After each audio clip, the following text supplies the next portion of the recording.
Bienvenidas y bienvenidos al Día con las Contrataciones Públicas, el podcast del Organismo Supervisor de las Contrataciones del Estado, OCE.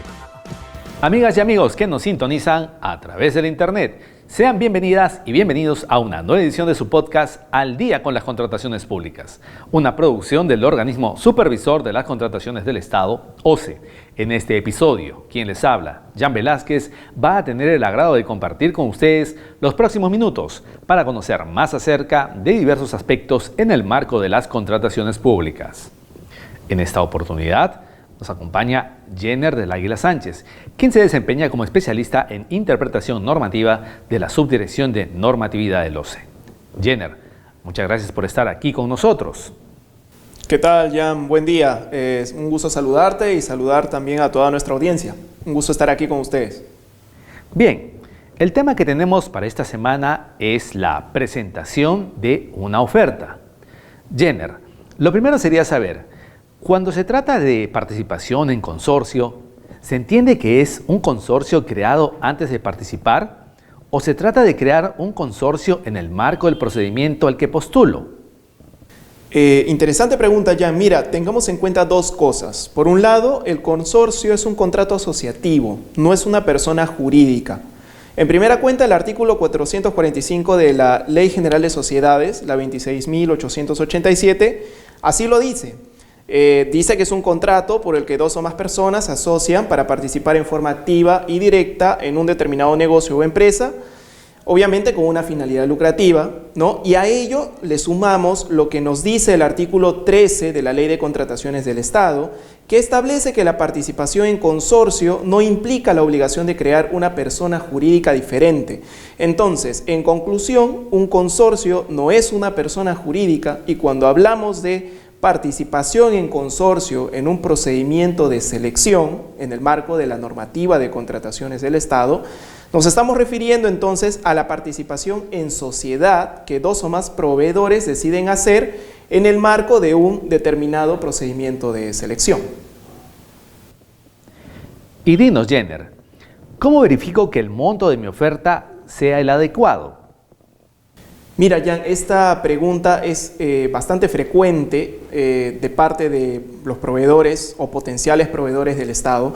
Al respecto, vamos a decir lo siguiente: la normativa de contrataciones del Estado no te obliga a formular tu oferta económica, digamos en términos sencillos, a establecer tu precio de una determinada manera.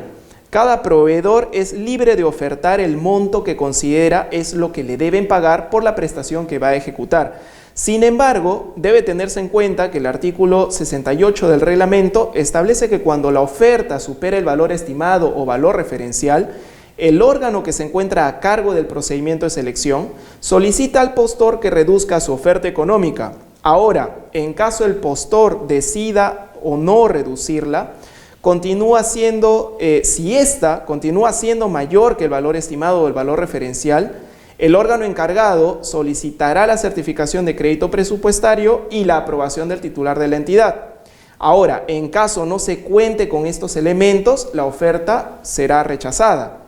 Y en caso de consultoría y ejecución de obras, el reglamento es más tajante aún cuando dice que las ofertas que superan el valor referencial en más del 10% y aquellas que se encuentren por debajo del 90% son rechazadas de plano. Entonces, esto es para que tengan en cuenta nuestros amigos proveedores.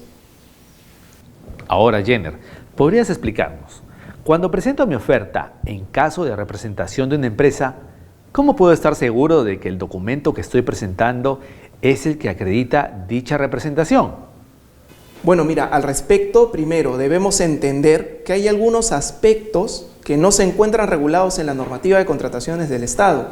Es decir, son cuestiones que son importantes y están relacionadas al cumplimiento de determinados requisitos y condiciones que exige la normativa, pero que su regulación no corresponde a la norma de contratación pública. Así, por ejemplo, la representación y el empoderamiento son figuras que corresponden al ámbito civil. Veremos estas reglas en el Código Civil y a normas relacionadas con registros públicos. A lo que debemos apuntar en este caso es que cuando querramos verificar si un documento cumple con acreditar la representación de una empresa, ¿no? Debemos ver si ésta cumple con toda la regulación de las normas de la materia.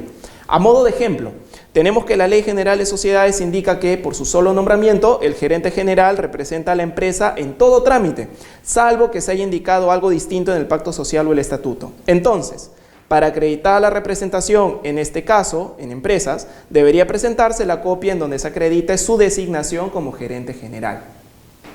Por otra parte, Jenner, sobre el personal clave que consigno en mi oferta, ¿qué pasa si por motivos ajenos a mi voluntad uno de los profesionales que conforman el plantel decide retirarse del proyecto? ¿Podría considerarse como una situación ajena a mi voluntad? Mira, Jan, en el caso de contratos de obra, tenemos, por ejemplo, que el artículo 190 del reglamento establece la obligación del contratista de ejecutar el contrato con el personal acreditado durante el perfeccionamiento del contrato. Este personal debe estar por lo menos 60 días desde el inicio de su participación en la ejecución del contrato o por el íntegro del plazo si es menor a 60 días. Si se incumple esta obligación, el contratista se le va a imponer una penalidad no menor a la mitad ni mayor a 1 UIT por cada día de ausencia del personal en la obra. Solamente, indica el reglamento, se exceptúa esta penalidad en caso de muerte, invalidez sobreviniente e inhabilitación para ejercer la profesión. Entonces, si nos damos cuenta, el reglamento ya ha establecido cuándo es que puedes exceptuarte de esta obligación de contar con el personal acreditado, ¿no?, durante el perfeccionamiento del contrato. Por lo tanto, no cabría, digamos, la posibilidad de justificarse a esta obligación como una situación ajena a la voluntad del contratista, cuando por X motivo, por ejemplo, el personal deja de laborar para la empresa, el personal que es acreditado al momento de perfeccionar el contrato decide realizar otra obra o decide realizar otro contrato con otra empresa distinta, no serían motivos para justificarse de esa obligación. Finalmente, Jenner, ¿pueden hacer fiscalización posterior sobre la documentación o la información que presento en mi oferta? Mira, sobre este punto, el artículo 64 del reglamento nos indica que el órgano encargado de las contrataciones realiza una verificación de la oferta presentada por el ganador de la buena pro, por el postor ganador. Sin embargo, la entidad también podría establecer procesos internos de fiscalización posterior de sus procedimientos de selección.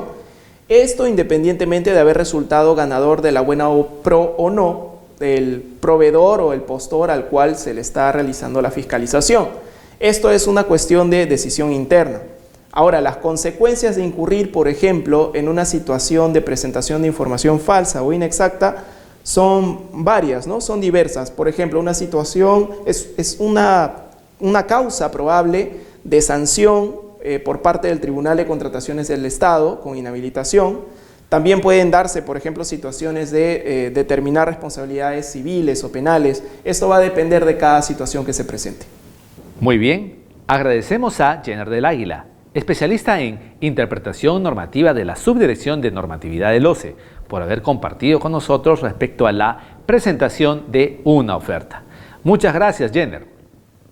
Muchas gracias, Jan, por la invitación y gracias también a toda la audiencia.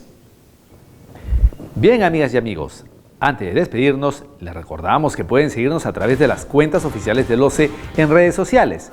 De igual manera, pueden encontrar nuestro podcast y todos sus episodios en YouTube y Spotify. Esto ha sido todo por hoy. Esperamos que este episodio de Al Día con las Contrataciones Públicas haya sido de su agrado y sobre todo que la información proporcionada contribuya a lograr contrataciones públicas más transparentes y eficientes en beneficio de todas y todos. ¡Hasta pronto! Compunche Perú. Bicentenario del Perú 2024. Gobierno del Perú.